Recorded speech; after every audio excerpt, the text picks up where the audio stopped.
Hello అండి, అందరికీ నమస్తే. సో మేమందరం కలిసి కేఎఫ్సికి వెళ్ళాము.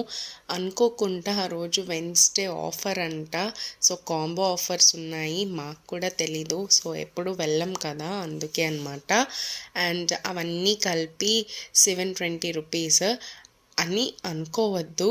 ₹720 కానీ ట్యాక్సెస్ కూడా యాడ్ అవ్వి మొత్తంగా ₹790 అయితే తీసేసుకున్నారు. మొత్తం టేస్ట్ అయితే బాగుంది. అందులో 2 Pepsi, chicken wings, chicken stripes, peri peri stripes అని ఏవేవో పేర్లు ఉన్నాయి. నాకు కూడా తెలీదు, పెద్ద ఐడియా లేదు ఇలాంటి కేఎఫ్సి వాటి మీద. మా అక్క వాళ్ళు వస్తేనే ఇట్లాంటివన్నీ నాకు కూడా తెలుస్తాయి అనమాట. జస్ట్ వాళ్ళు తింటూ ఉంటే నేను చూస్తూ ఉంటాను అంతే. అండ్ అందులో ఫ్రెంచ్ ఫ్రైస్ కూడా ఇచ్చారు కదా, అవైతే ఒక 4, 5 అలా తింటూ ఉంటానన్నమాట. మొత్తానికి బాగా ఎంజాయ్ చేసేసి ఇప్పుడైతే ఇంటికి వెళ్ళిపోతున్నామండి. Bye bye. Thank you.